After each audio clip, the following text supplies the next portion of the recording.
Boa noite, meus amigos. Boa noite, minhas amigas. Nós estamos aqui na Sociedade de Estudos Espíritas Francisco de Assis. Hoje, dia 22 de setembro de 2005. E na noite de hoje, nós estamos realizando, né, a nossa quarta palestra sobre o tema Painel Espírita Todos pela Vida. São assuntos que remontam à questão do suicídio. Nós já tivemos três palestras, hoje é a quarta, e a última será na semana que vem, dia 29. Hoje recebemos aqui a nossa companheira Aline Queiroz, que vai conversar conosco sobre o seguinte tema: sobrevivendo à perda por suicídio, a dor de quem fica. Mas antes de nós iniciarmos aqui o nosso estudo, eu queria perguntar para Aline, qual é a casa espírita que você trabalha? Agremiação Espírita Pedro II, Agremiação Espírita Pedro II. Se localiza em no Meier, no Rio de Janeiro. Ave Meier, ali em Rua de Jesus Cruz. Lopes da Cruz. Oi? Lopes da Cruz. Ah, tá. Então é do lado do Rio de Janeiro, que a nossa irmã trabalha, né? A casa espírita que ela trabalha. Mas eu vou convidar agora a nossa irmã Carmen. A Carmen vai fazer a leitura de uma pequena página, depois ela faz a nossa prece de abertura. E, Aline, você tem até 7h30, tá bom? Até, tá me ouvindo bem? Até 7h30 para fazer as suas reflexões. Carmen, por Tá favor. certo. Tá. Boa noite a todos e o preparo desse livro aqui, Minutos de Sabedoria, de Carlos Torres Pastorino. E a lição aberta foi a 230, que diz assim: Não se queixe contra a vida. Se está sofrendo, lembre-se de que ninguém passa por esta terra isento de dores. Da mesma forma que um aluno não pode fazer o seu curso sem submeter-se aos exames de fim de ano. Prove que está preparado, suportando com paciência e resignação os exames a que é submetido. Tudo o que nos acontece tem sua razão de ser, e dos males surge sempre um bem.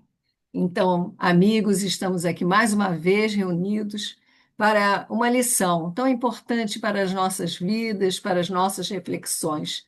Desejamos que a nossa amiga seja muito abençoada, a Aline Queiroz, de estar aqui conosco, nos trazendo essas dicas, essas ideias tão importantes para nós desse tema, que é muito difícil para nós também. Que Jesus abençoe a todos nós aqui presentes e abençoe a nossa amiga Aline, o seu propósito, a sua família, e somos muito gratos por estarmos aqui nessa noite de hoje. Graças a Deus. Graças a Deus. Bem, minha companheira, a palavra está com você. Que Deus te abençoe e fortaleça sempre.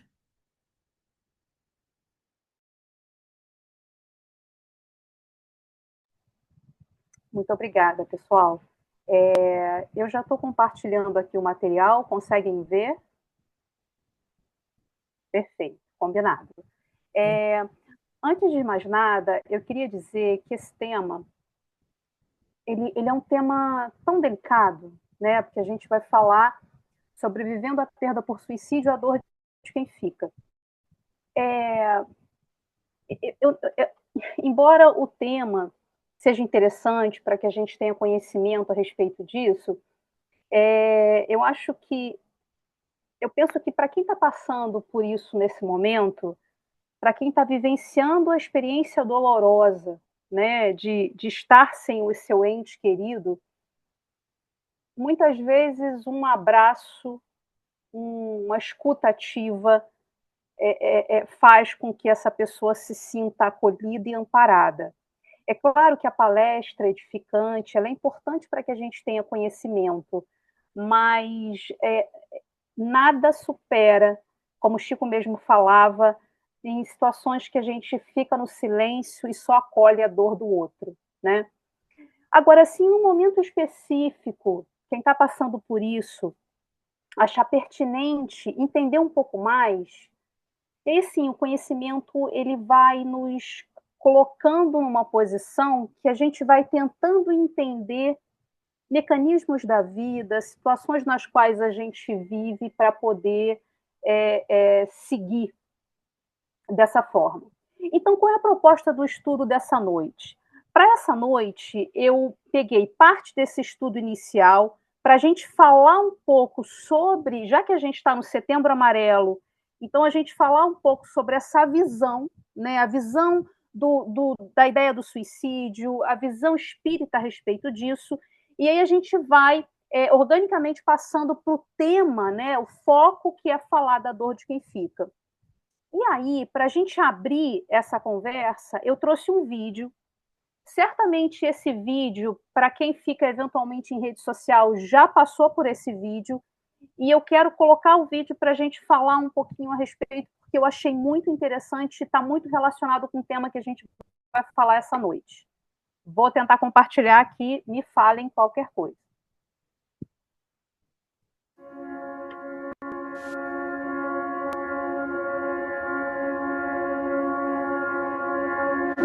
Oh, wow. How are you doing? You good?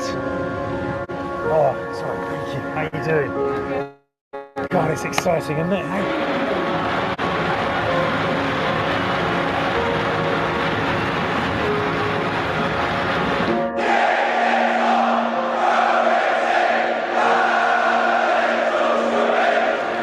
Oh wow. How's the week been? You're okay. Yeah. Yeah.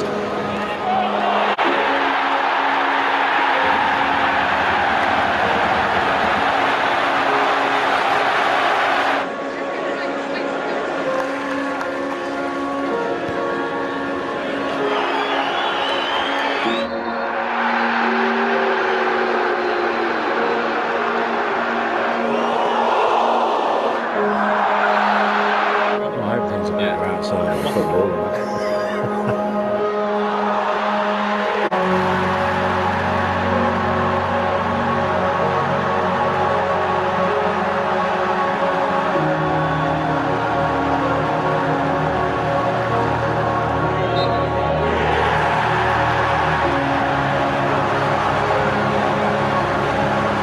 Nah, you keep it.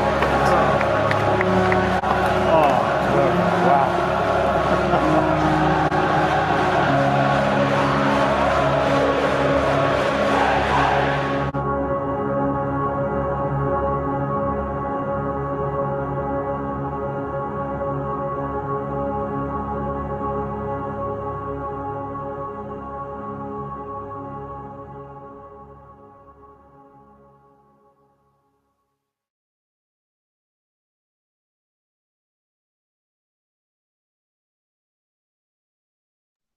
Bom, na mensagem final do vídeo, é exatamente a mensagem que eu quero passar, de continuação com o que a gente está falando, porque nem sempre é visível os sinais de quem está passando por uma situação de alguma depressão, de uma dor, e muitas vezes a gente acha que aquela pessoa mais extrovertida, mais animada, ela certamente não tem problema nenhum e ela consegue lidar muito bem com eles, se é que os tem. Então, assim, que a gente tire um pouco essa ideia. A verdade é que somos um universo de sentimentos e de sensações e só nós sabemos como lidar com as situações nas quais a gente precisa lidar. A vida ela é desafiadora, a gente sabe disso, e ela vai nos exigir um nível de comprometimento com aquilo que a gente precisa fazer. Então, se eu tiver um viés de entendimento, melhor que seja, para que eu consiga seguir da melhor forma possível. Então, o vídeo, ele traz essa mensagem, né? Veja que no final, quando a gente olha, a gente entende que, nossa, aquele senhor todo animado, certamente, em comparação com aquele mais introvertido ao lado, se a gente pega numa imagem, né, em uma análise fria, eu vou entender, não, que a imagem daquele senhor mais contido certamente é alguém que está passando por alguma dificuldade maior. E não é bem assim. Então, acho que o primeiro ponto aqui é a gente desmistificar e trazer, né, à tona essa situação.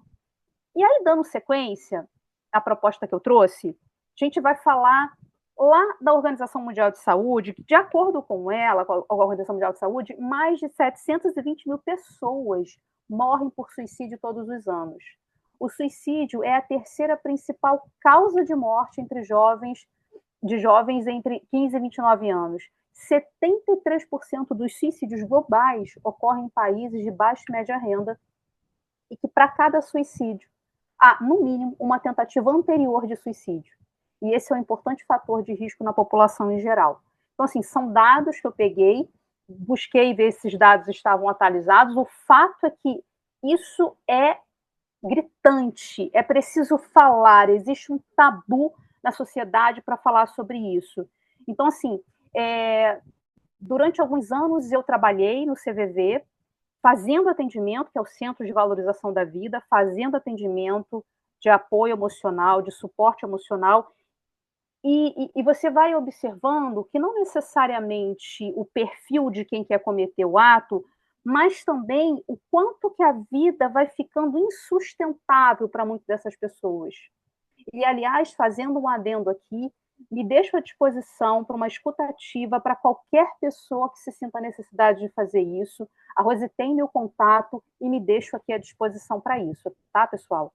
E aí, vamos lá, dando sequência, vamos entrar especificamente o que a doutrina espírita fala. Só para dar um apanhado para quem está começando e chegando, ou vai acessar esse vídeo e tendo pouco conhecimento da doutrina espírita, o Livro dos Espíritos ele é um livro que não foi escrito por um homem. Na verdade, esse homem, que é Allan Kardec, que fez um trabalho brilhante de codificar as perguntas e respostas que estão ali dentro, porque ele enviou essas perguntas para diversos lugares, fez um compilado das respostas e nasceu assim o livro dos Espíritos. O livro é dos Espíritos, porque as respostas são dadas pelos Espíritos. E aí, na questão 957, Kardec faz o seguinte, ele pergunta quais são as consequências do suicídio, e aí eu trouxe uma resposta resumida para a gente ter uma noção do que os Espíritos falam, que é muito diversas são as consequências do suicídio. Alguns expiam a falta imediatamente, outros em nova existência, que será sempre mais desafiadora do que aquela cujo curso interromperam. E por que será mais desafiadora? A vida é montada de forma que a gente possa espiar, resgatar, provar as situações. À medida que eu fujo disso, eu dificulto o meu processo como uma forma natural de reajuste dessa vida. Então, por isso ele está falando, né, que vai ser sempre mais desafiadora do que aquela cujo curso interromperam. E aí, vamos pegar aqui uma ideia do suicídio na perspectiva espírita, tá? É uma transgressão da lei divina, o suicídio é visto como uma violação do direito de Deus sobre a vida, que foi dada a essa pessoa para um propósito específico, e a gente vai falar sobre esse propósito. Encarnação planejada, porque cada vida é vista como uma oportunidade única de aprendizado e evolução espiritual, organizada antes da reencarnação ou da encarnação, e ela tem um fim evolutivo. Esse é o grande propósito. O objetivo da vida é a evolução e o aprendizado espiritual. E o suicídio pode ser visto como uma tentativa frustrada de fugir desse processo. E aí eu deixo aqui uma pergunta. Por que a tentativa é frustrada? Por que uma vez que eu cometo esse ato, eu me frustro em perceber que não mudou a minha realidade? Porque a vida continua. Porque a gente não morre. A gente morre, claro, a carne morre, a matéria, né, densa, ela deixa de existir, mas a vida do espírito não, é imortal. Então já existe aí um embate, né, dentro dessa situação. E aí, vamos pensar quais são as consequências para o espírito, né? E aqui, ainda falando sobre o conhecimento, para que a gente possa tentar olhar o antes desse processo, né? Que é o do suicídio. Então, qual é a consequência para o espírito? A vida além da morte, porque o suicida encara o fato de que ninguém se destrói ante a morte, não existe morte, existe morte da matéria, mas o espírito nunca morre. Sentimento de decepção, você imagina, o espírito pode sentir decepção por não ter conseguido o que pretendia através do suicídio e agora sente as consequências da sua ação. Você imagina a sensação que não é quando você percebe que o ato que você quer cometer para trazer um certo alívio, ele não trouxe o alívio e, pelo contrário, ele piorou a sua situação. Esse é um sentimento horrível, tenebroso, né? Consequências muito diversas são as consequências do suicídio, não apenas determinadas, e em todos os casos correspondem sempre às causas que o produziram. E o sofrimento transitório. Esse processo de sofrimento ele é transitório e visa a educação e reeducação do espírito, preparando para uma nova encarnação. Porque o fato é, eu vou aqui até trazer um exemplo de um livro de uma médium que foi brasileira, inclusive a última encarnação dela foi aqui no Brasil, Dona Ivone Pereira. E ela psicografou um livro cujo primeiro exemplar saiu em 1954. O nome era Memórias de um Suicida. E ali, né, o espírito comunicante relatava a própria experiência. E vem a ser Camilo Castelo Branco, um escritor romancista português, que num processo ali da vida se viu cego e muito revoltado com o fato de, sendo escritor, precisar ali, né, muito mais. É claro que todos precisam dos olhos, mas no caso dele, ele tinha uma profissão específica que queria se destruir nesse processo. E aí ele não consegue lidar com essa situação e ele comete suicídio.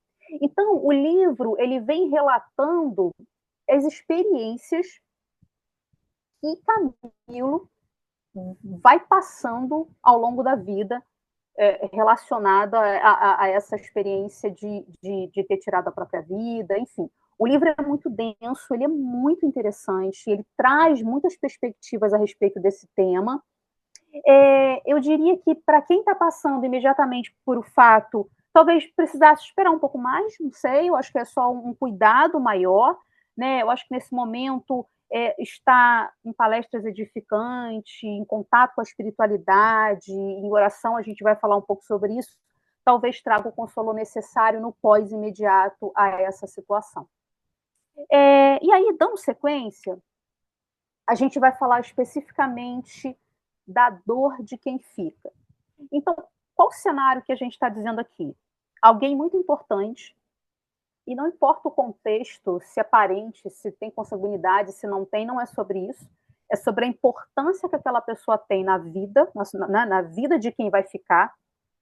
E aí essa pessoa se depara com a escolha do outro. E a escolha do outro foi tirar a própria vida. E aí eu trouxe algumas considerações a respeito desse momento, que passa por vários sentimentos.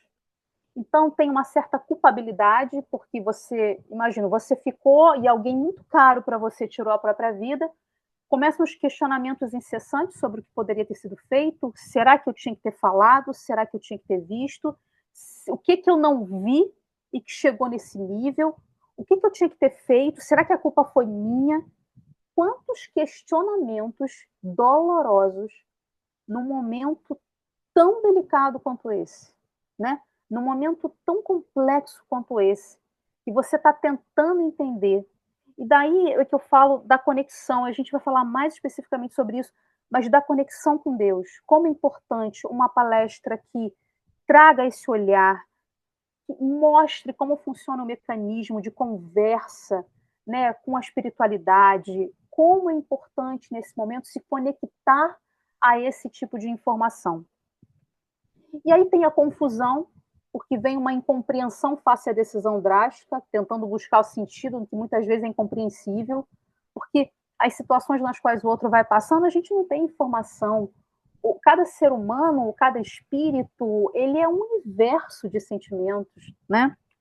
E aí você tem a raiva, porque é uma raiva contra a pessoa, contra si mesmo, e até contra a vida que continua sem essa pessoa, porque isso vai tomando uma proporção dentro do outro, né, e principalmente para quem fica, porque esse é o limite entre você não olhar com a revolta, não sentir tais sentimentos, porque você começa um desequilíbrio maior mas é um desafio muito grande. Então, esse é o cuidado, né? Porque você começa a sentir raiva de tudo, fazendo uma análise do que está acontecendo à volta. Solidão, porque tem um profundo isolamento social e estigmatização que pode afetar duramente os familiares. Existe situações que você não quer falar por que o outro morreu, você tem vergonha, a sociedade não te acolhe, existe um tabu em cima disso. Então, você imagina, você está enfrentando uma dor, dentro dessa dor, você se fecha porque você não tem o olhar empático, a compreensão do outro. Então, assim, é uma dor que ela não é só pelo fato que já é gigantesco, dramático, mas é por todo o contexto que arrasta, né, a pessoa para quem fica para essa realidade. E aí eu trouxe aqui um ponto que eu estava falando, né? Direcionar a mente para um viés de consolo. Olhar, colocar na mente, sabe, situações nas quais realmente podem ajudar nessa hora. E aí eu coloquei ali, né, sobre a misericórdia divina. O amor infinito de Deus que acolhe indiscriminadamente, em conjunto com sua justiça, visa a recuperação do ser espiritual, oferecendo perdão, oportunidades de recuperação e amparo para superar faltas e evoluir. E aqui eu queria fazer uma análise. Esse final de semana eu fiz uma palestra, inclusive no MEA, perto da casa na qual eu atuo, e o tema era Pedi e obtereis. E eu fiquei refletindo a respeito dessa visão que a gente tem em relação a Deus, né? O quanto que como que a gente se comunica com Deus. Muitas vezes a gente vai buscar Deus em situações extremas. E pelo menos, que bom que a gente, nessas situações, já consegue buscar Deus. Mas daí a importância de estar independente dessa situação, buscar essa conexão constante com Deus. Porque a vida tem muitos desafios. E aqui eu estou falando e conversando sobre o processo que a gente está falando, né, desde o início, que é a proposta que a gente trouxe, mas o que eu faço, como eu cuido da minha saúde mental? Porque a gente tem a preocupação de se está gripado, se está resfriado, buscar um médico, ou então não buscar um médico, se medicar, se olhar. Se tem alguma questão física, eu vou atrás de um profissional. Mas quem somos nós quando nós temos uma questão mental? Muitas vezes, quando a gente busca compartilhar esse sentimento com o outro, a resposta que a gente tem é: mas não pense desse jeito, a vida é tão bela, olha que coisa linda. E aí você começa, não estou dizendo, o outro está na melhor das suas intenções. Mas esse é o cuidado com que a gente vai falar. Porque muitas vezes a situação ela é extrema. Então, assim, também desenvolver esse olhar cuidadoso em relação a quem nos procura, como conduzir, é também de suma importância nesse momento. E aí, dando sequência, eu trouxe o capítulo que eu considero o capítulo mais... talvez seja o capítulo que mais me toque, né, lá no Evangelho segundo o Espiritismo. Que é o capítulo que fala do Cristo Consolador, né? No trecho inicial desse capítulo tem ali uma passagem do Evangelho de Mateus. Eu não trouxe essa passagem, eu fui para a sequência do item 2, lá desse capítulo, que é o capítulo 6, né? Fui na sequência desse capítulo quando ele diz o seguinte: todos os sofrimentos, misérias, decepções, dores físicas, perda de seres amados, encontram consolação na fé, no futuro, na confiança na justiça de Deus que o Cristo veio ensinar aos homens. Então, olha lá, pessoal, todos os sofrimentos. E quando ele coloca todos os sofrimentos, ali, né, o texto traz alguns exemplos, mas aqui a ideia é que sejam todos os sofrimentos. E é isso que traz a doutrina espírita como viés de consolo. Que é isso que Jesus falou, que enviaria o Consolador prometido. E dentro desse Consolador prometido está a doutrina espírita, por quê? Pela fé raciocinada que entrega, pela forma que nos mostra como funcionam os mecanismos da vida. Como traz alívio entender certas situações e não colocar na conta da frase: ah, mas Deus castiga.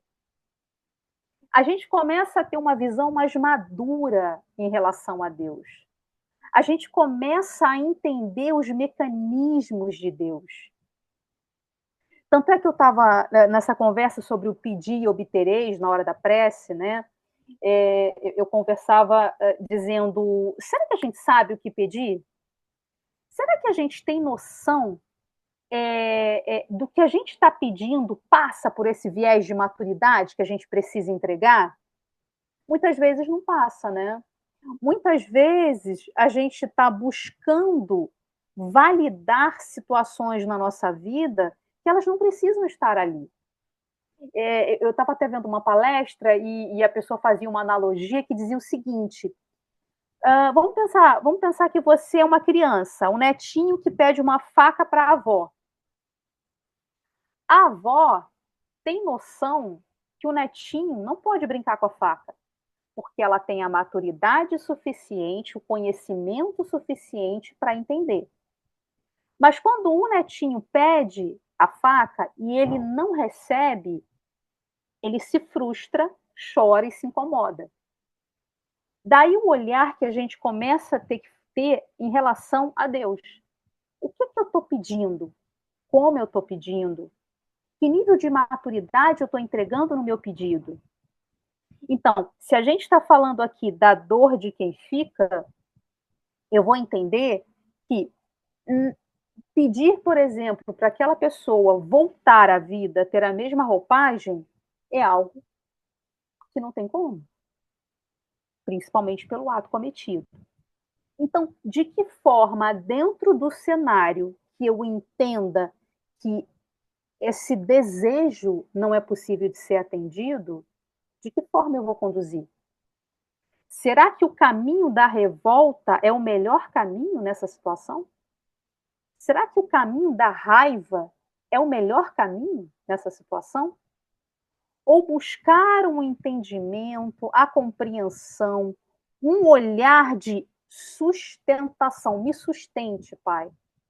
Sabe, acolha todas as minhas dificuldades nesse momento. E aí, à medida que eu vou entendendo como, né, conduzir, como olhar, como ter esse olhar para Deus, eu começo também a entender o mecanismo que eu estou inserida. E que mecanismo é esse, pessoal? É um mecanismo do amor divino. O mecanismo. Pensa que a gente está inserido em algo que muitas vezes, pela forma com que a vida vai sendo levada, a gente não pensa, não para analisar, não para pensar, não se conecta com o que realmente nos traz equilíbrio. A gente está aqui reunido essa noite, então a gente tem alguns momentos, e lá no final, a gente sempre encerra com uma oração. O que acaba acontecendo muitas vezes quando a gente está numa reunião e chega o momento da oração? Se está no final, você está tão ansioso porque a vida está chamando para tantas outras coisas, a ansiedade não te permite concentrar na oração.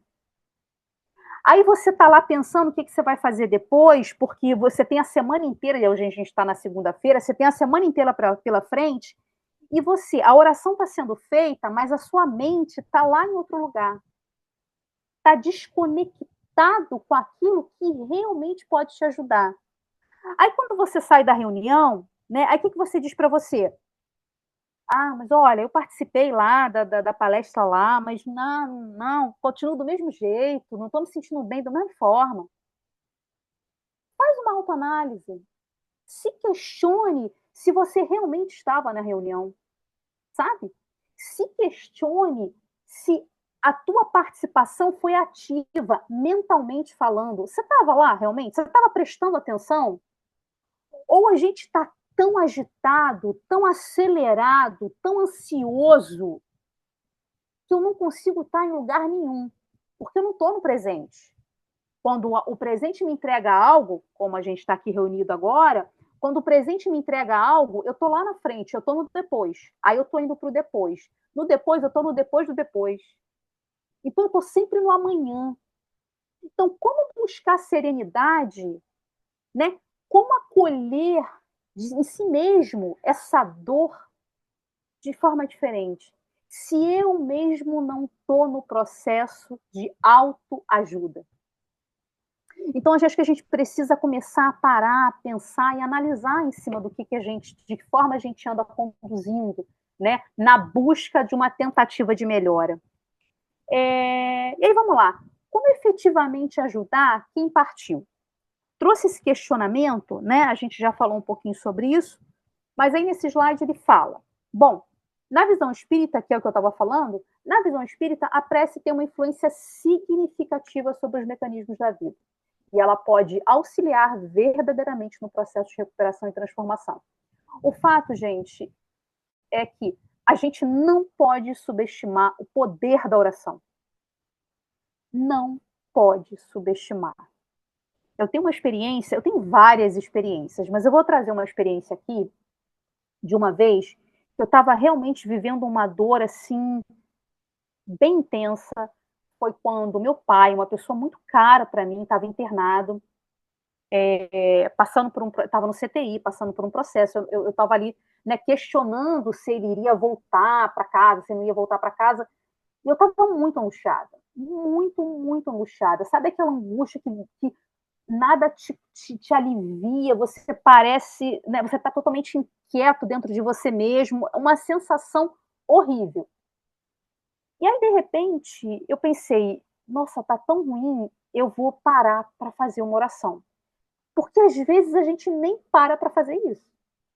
Tá na vida, naquela agitação toda, a gente nem para fazer isso. E aí eu vou parar para fazer uma oração. Eu parei, fiz uma oração. Me conectando, me concentrando. Uma oração, ela não precisa ser uma oração com palavras gravadas, né? Ela basta ter uma conexão verdadeira e sincera com Deus. Comecei a pensar em Deus, comecei a pensar na capacidade dele, né? Em toda essa o poder da criação. Fiz, conversei, pedi que me aliviasse daquela situação, sabe? Pedi que o melhor fosse feito dentro daquela situação. Não foi uma questão de horas, foi literalmente uma questão de segundos. Uma paz me invadiu numa proporção que eu nunca mais esqueci aquela experiência, fato esse que eu estou até, inclusive, compartilhando com vocês. Mas era uma paz e eu queria que as pessoas que estivessem à minha volta sentissem a mesma coisa. E ali ficou muito claro e nítido aquilo que a gente vai falando e escutando todo o tempo, né? Mas quando a gente vive e sente, é bom para poder compartilhar.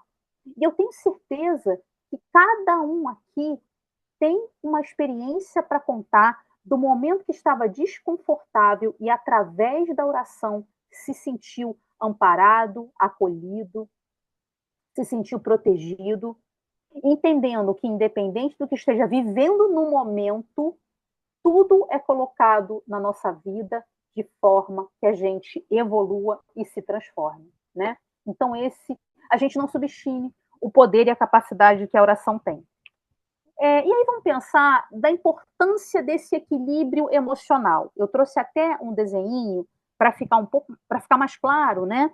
A verdade é o seguinte: o equilíbrio emocional de quem fica, ele é crucial, pois o desespero prolongado pode criar vibrações desequilibradas com o espírito desencarnado, dificultando o seu processo de recuperação.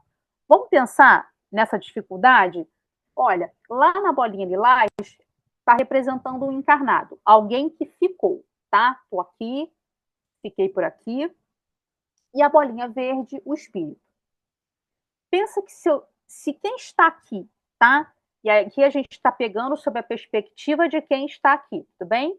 Pensa que se eu estou em desespero, se eu estou revoltado, se eu estou desconfortável, incomodado, eu estou emanando muita vibração negativa, muito desequilíbrio para quem precisa de equilíbrio. Isso vale para outras situações, a gente está falando dessa em específico, mas vale para todas as situações da nossa vida. Mas se por outro lado, é claro que eu vou sentir saudade, é natural que nesse momento desperte esse nível de sentimento, eu estou ali emanando vibrações positivas, gratidão, e isso a conexão com Deus propicia. Daí a importância dessa conexão através da prece, da oração sincera, da conexão necessária para que esse equilíbrio aconteça, tá? E aí vamos pensar, o que essas emoções negativas fazem? Desespero e revolta criam ondas vibratórias negativas que podem atrapalhar o espírito desencarnado, dificultando o seu processo e transformando a dor em algo que o mantém preso. Por que vai mantê-lo preso? É no sentido de estar ali conectado a uma vibração desequilibrada. Desequilibrada. E aí a gente tem, por outro lado, uma transformação positiva, que é aprofundar os momentos de conexão com Deus, como a gente já falou, buscando ser o facilitador de pensamentos equilibrados para aquele que partiu dentro desse contexto. E é claro, eu nem preciso dizer que uma vez que eu emano pensamentos, sentimentos, vibro, né, positivamente, eu também estou sendo beneficiado, é claro que sim. Afinal de contas, está partindo de quem esse nível de vibração e de sentimento? Vamos pensar o seguinte, gente. A gente está dentro do que se chama de FCU. O que é isso? É o fluido cósmico universal. Isso quer dizer que tudo, Deus está em tudo. O fluido cósmico universal, ele é a base, né, do que a gente chama da matéria, e aí você pensa que a gente está imerso nele. À medida que eu vibro, isso vai longe. Então, eu preciso entender que meu pensamento, meus sentimentos têm uma responsabilidade. Eu preciso entender que, por outro lado, se isso for algo negativo, eu também serei atingido. Então, assim, esse é o ponto de olhar a importância da gente entender e a responsabilidade da gente entender quais são os níveis dos nossos pensamentos. Porque o fato é o seguinte, se pronuncie, por favor, quem não tem problema aqui nessa reunião. Não existe. Não existe. Agora, se eu falar, se pronuncie, por favor, quem tem problema e um de cada vez estiverem dispostos a falar, nossa, a gente não tem nem horário para falar sobre isso. Entende? Então, aqui não é o fato se a gente vai ter um problema ou não, se a gente tem uma questão ou não. Não é sobre isso. Todos nós temos. O fato aqui é como eu estou lidando com eles. Eu estou colocando quem pode e o que pode me dar suporte no meio? Ou eu vivo a minha vida nem pensando nisso, na hora que o calo aperta, talvez eu vá ali fazer uma oração, porque afinal de contas Deus existe. É assim que eu estou fazendo? Então a gente precisa começar a se questionar em relação a que forma que a gente está conduzindo, né? E aí eu trouxe o livro que eu tinha falado, né, ainda há pouco, que é o livro lá da Memórias de um Suicida, que é um clássico da literatura espírita, escrito por Ivone do Amaral Pereira, sob a inspiração do espírito Camilo Cândido Botelho, que vem a ser o Camilo Castelo Branco, e Auxílio de Leon Denis, lançado lá a primeira vez em 1954. É um livro que traz muitas informações a respeito desse assunto, né? É muito interessante que, num determinado momento, para esse livro ser psicografado, o Camilo teve muita dificuldade de achar um médium que pudesse ter a afinidade e a questão necessária para ele conseguir trazer essa mensagem. Então, a gente muitas vezes pensa que, né, não, é muito fácil, depois que for, afinal de contas, o telefone toca de lá para cá. Mas veja também a importância da conexão com algo maior, né? A importância do equilíbrio, até mesmo quem está fazendo o trabalho tem uma certa dificuldade de entregar esse nível de equilíbrio, né? E aí, falando da Dona Ivone, nessa obra, né, a gente teve a informação que Maria, a mãe de Jesus, cuida pessoalmente dos nossos irmãozinhos suicidas, com todo o amor de mãe generosa, através dos seus servos que buscam no vale aqueles que estão em condições de receber o auxílio. A mãe Maria é a mãe que acolhe todos os suicidas. Eu tive a oportunidade de, por 7 anos, trabalhar na mesa mediúnica, e quando a gente começava os trabalhos, quando chegavam assim, nossa, chegou a falange de Maria, a gente já sabia que o trabalho seria voltado para os nossos irmãozinhos suicidas, porque ela tem esse cuidado, esse olhar. Então, assim, talvez o ponto de maior consolo dessa nossa conversa para a dor de quem fica é saber que existe uma mãe amorosa, cuidadosa e acolhedora, olhando, né, por quem partiu dessa forma, principalmente. E aí eu trouxe um trecho que eu separei falando dela, né? Eu queria ler esse trecho porque eu achei lindo demais e eu queria compartilhar com vocês porque é uma passagem de Maria com alguém que foi também conhecido, eu vou falar quem, e que cometeu esse ato, que foi Judas. Até hoje a gente está malhando Judas. Judas já está num outro processo, enfim. Então, assim, é muito interessante observar o cuidado dela, e por isso eu trouxe esse texto. Olha que texto lindo dela. Tá lá em Judas e Maria, tá? Tá na redação do Momento Espírita, no livro Momentos de Ouro, psicografado pelo nosso querido Chico. E aí o trecho fala assim: depois de ter passado muito tempo sobre os quadros sombrios da crucificação no Calvário, Judas, o traidor do Cristo, agora cego no além, estava solitário e profundamente triste. Era triste também a paisagem. Eu trouxe até uma imagem que retrata um pouco disso, que ele mostra ali. Era triste também a paisagem. Cansado de remorso e sofrimento, sentou-se e as lágrimas brotaram quentes dos seus olhos melancólicos. Naquele instante, nobre mulher, vinda de planos superiores, envolta em celestes esplendores, que ele quase nem conseguia perceber, chega e afaga a cabeça do infeliz. Em seguida, num tom de carinho profundo, quase que em oração, ela diz: meu filho, por que choras? Por acaso não sabes? Respondeu o interpelado, claramente transtornado. Sou um morto-vivo. Matei-me e novamente estou de pé, sem consolo, sem lar, sem amor, sem fé. Não ouvistes falar de Judas, o traidor? Fui eu que aniquilei a vida do Senhor. A princípio julguei poder fazê-lo rei, mas apenas lhe impus sacrifício, martírio, sangue e cruz. E em flagelo e aflição, eis que a minha vida se reduz agora nessa nobre. Vejo que minha vida se reduz agora. Afaste-te de mim, deixa-me padecer nesse inferno sem fim. Nada me perguntes, retira-te, pois nada sabes do remorso que me agita. Ele diz: nunca penetrarás minha infinita dor. O assunto que lastimo é unicamente meu.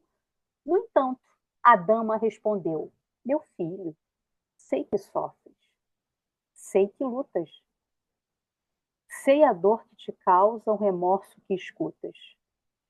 Venho apenas falar-te que Deus é sempre amor em toda parte. E acrescentou sereno: a bondade do céu jamais condena. Venho como mãe buscando um filho amado.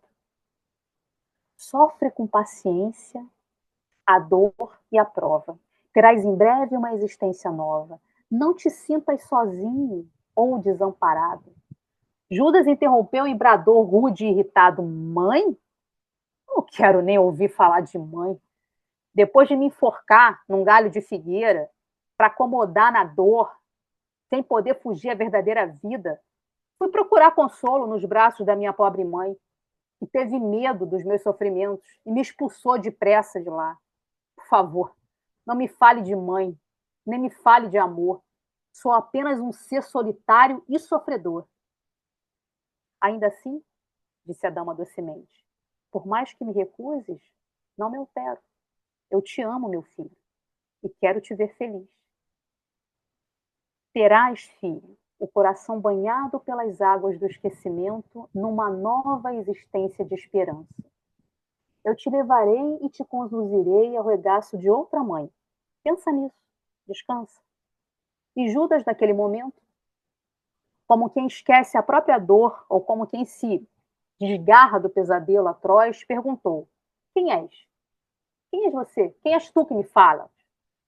Sabendo-me traidor, és divina mulher, irradiando amor, ou anjo celestial envolto em luz? No entanto, ela, ao olhá-lo frente a frente, respondeu simplesmente: meu filho, eu sou Maria, a mãe de Jesus.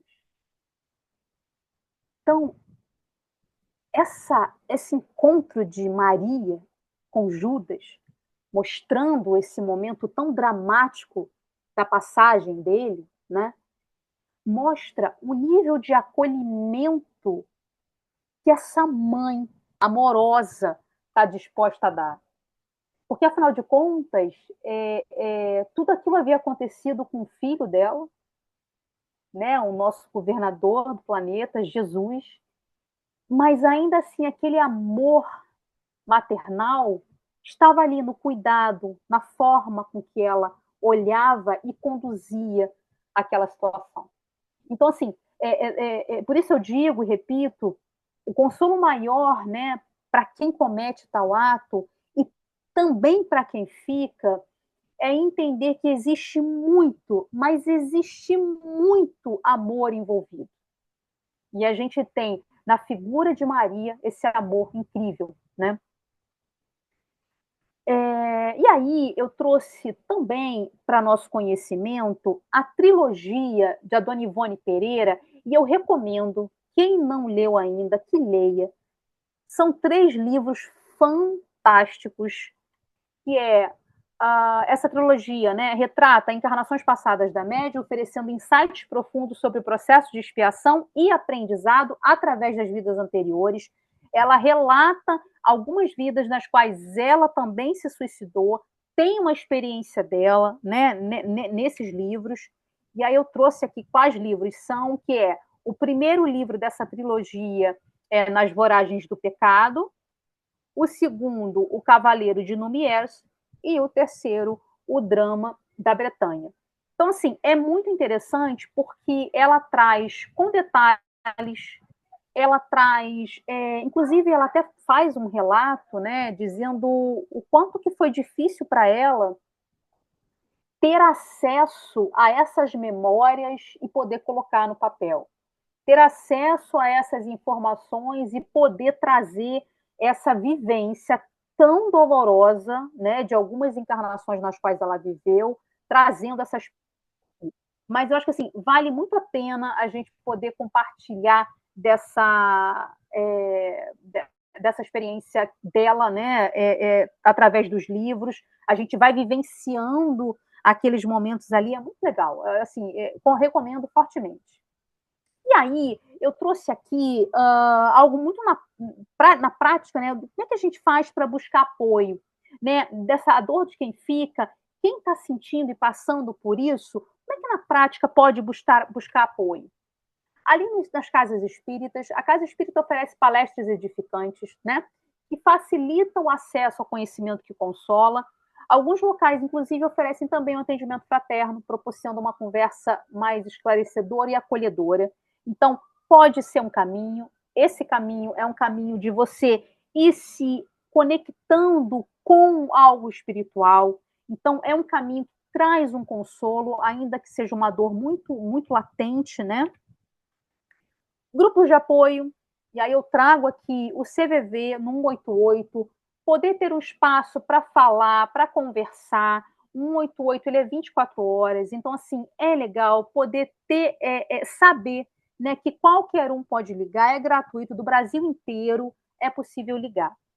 E tem também um projeto, que é o projeto Acolher Perdas e Luto, tem o site aí dentro, que é o www.projetoacolherperdasiluto.com.br, que ali você consegue trocar, né, mensagens, escrevendo e falando um pouco dessa dor, né, se é o caso, se você prefere assim.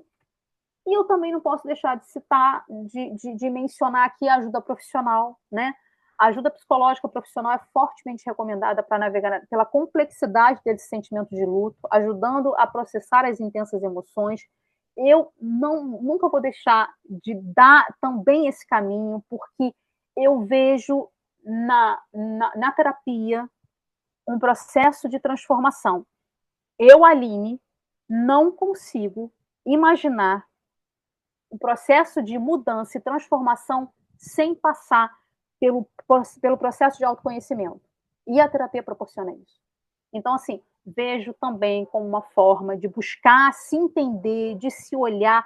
E aí, se a gente conseguir fazer tudo junto, né, a gente vai buscando redes de apoio para poder ter essa ajuda necessária nesse momento. Então, é super importante. Buscar ajuda não é um sinônimo de fraqueza, é importante dizer isso, mas sim de força e determinação para se curar. O processo de luta é complexo e requer suporte múltiplo para se navegar com segurança. Então, é preciso pensar que isso não é sinônimo de fraqueza. Buscar ajuda, aliás, é super necessária, porque trocando, conversando, falando, escutando, estudando, tendo o conhecimento necessário, faz com que a gente tenha o suporte necessário também para esse momento. E eu quis trazer esse textinho, essa frase do Tyler de Chardin, que é muito pertinente, quando ele fala que não somos seres humanos vivendo uma experiência espiritual. A gente não é, gente. Nós somos seres espirituais vivendo uma experiência humana. Que a gente lembre disso. Tudo que a gente vivencia aqui é transitório. Absolutamente tudo é transitório. Então, vai passar, porque o fato é que a gente está aqui para adquirir conhecimento, aprender, evoluir, retornar para a pátria espiritual, que é o nosso verdadeiro lar, e volta para uma nova experiência para que a gente possa ter as vivências necessárias no processo de evolução. E a gente está se encaminhando para o final, e eu quero compartilhar, né? Quem já me acompanha aqui em algumas palestras sabe que sempre quando eu tenho oportunidade, eu recito o poema / oração da Alta de Souza. E eu até brinco que eu gostaria de ser lembrada, né? Aquela menina lá do poema da Alta de Souza, porque a Alta estava muito inspirada, né, com uma espiritualidade maior quando ela recitou esse poema oração. Então, eu queria compartilhar com vocês e queria dizer, né, aproveitar, reforçar aquilo que eu falei, né? Que a gente esteja aqui nesse momento, que a gente possa ouvir, que a gente possa internalizar. E aqui, de repente, nesse poema tão inspirado que ela escreveu, possa estar a ajuda que a gente necessita, né? E aí eu vou ler, ele é pequeno, ele não é grande, e aí peço a atenção de todos. Quando ela diz: meu irmão, tuas preces mais singelas são ouvidas no espaço ilimitado. Mas sei que às vezes choras, consternado, ao silêncio da força que interpelas. Volve ao teu templo interno abandonado, a mais alta de todas as capelas. E as respostas mais lúcidas e belas hão de trazer-te alegre e deslumbrado. Ouve o teu coração em cada prece, Deus responde em ti mesmo e te esclarece com a força eterna da consolação. Compreenderás a dor que te domina, sob a linguagem pura e peregrina da voz de Deus, em luz de redenção. Muito obrigada, queridos. Muito obrigado, minha amiga, por essa palestra, por esse estudo muito lindo, tão consolador, esclarecedor, que todos nós possamos sempre ter essa força, né, de não sofrer sozinho, buscar sempre ajuda, buscar a palavra de um amigo, um abraço, para que a gente possa passar por esse momento, às vezes, um pouco difícil para todos nós, né?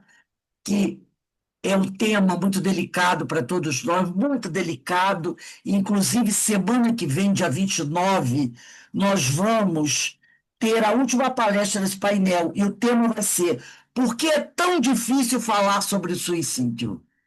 Uma pergunta, né? Por que é tão difícil para todos nós falarmos sobre o suicídio? Então, eu tenho muito a te agradecer pelo estudo da noite de hoje, tá bom? Que Deus te abençoe, te Eu que agradeço. fortaleça, e que possamos sempre contar com a sua presença aqui na nossa casa, nos auxiliando nessas reflexões tão profundas e tão importantes. Carmen, por favor, você Contem passa o comigo. anfitrião para mim? A Carmen me ouviu? Rose, eu já passei, tá Acho com que você. passou, eu nem percebi. É. Bem, gente, nós vamos encerrando aqui o nosso estudo da noite de hoje, né, agradecendo a Deus, agradecendo a Jesus por tudo que nós recebemos. E eu vou pedir para a nossa irmã Aline, ela tirar o compartilhamento, por favor, Aline, e para a nossa irmã Joana fazer a nossa prece de agradecimento. Joana, por favor, liga seu microfone e faz a nossa prece. Agradecemos a companheira pelas reflexões trazidas nesta noite e vamos todos juntos levar nosso pensamento a Deus, nosso Pai Criador, a Jesus, nosso Mestre, a Francisco de Assis e toda a espiritualidade bondosa e amiga. Rogamos nessa noite a Maria de Nazaré, Mãe de Jesus, Mãe de todos nós, que envolva, proteja e guarde a todos os nossos irmãos que partiram para a espiritualidade, cometendo esse ato de desespero, de desilusão, mas que Maria possa ajudar cada irmão a encontrar a paz, encontrar o reequilíbrio e o fortalecimento de suas forças. Que nossa mãezinha querida envolva todos aqueles que aqui ficaram, dando a esses irmãos paz, esperança e a lembrança com muito amor, com muito carinho para aqueles que partiram. E lembremos sempre que nossos irmãos precisam das nossas orações, das nossas vibrações de amor, do nosso carinho e da nossa alegria. Que onde eles estiverem, eles sintam toda essa energia de amor a envolvê-los e dar a eles a força que necessitam para ultrapassar as suas dificuldades. E que Jesus ilumine todos nós, encarnados e desencarnados. E, acima de tudo, o Pai, que é amor, bondade e justiça, derrame bênçãos de luz sobre toda essa humanidade. Graças a Deus. Graças a Deus. Bem, meus irmãos, eu desejo uma boa noite, de muita paz, de muita boa e tranquilidade a todos. Ó, beijo no coração para vocês, meus queridos. E Aline, mais uma vez, muito obrigado, minha irmã, pelo lindo estudo que você fez para todos nós, tá bom? Tchau, Eu que agradeço, gente. gente. Tchau. Beijo, gente. Até Tchau, quarta-feira tchau. estaremos de volta. E Tchau, segunda-feira tchau. teremos a nossa última palestra do nosso painel. Fiquem em paz, Muito que o obrigada, Senhor Aline. abençoe a todos. Obrigada, Bê. Paz e bem para Beijo, gente.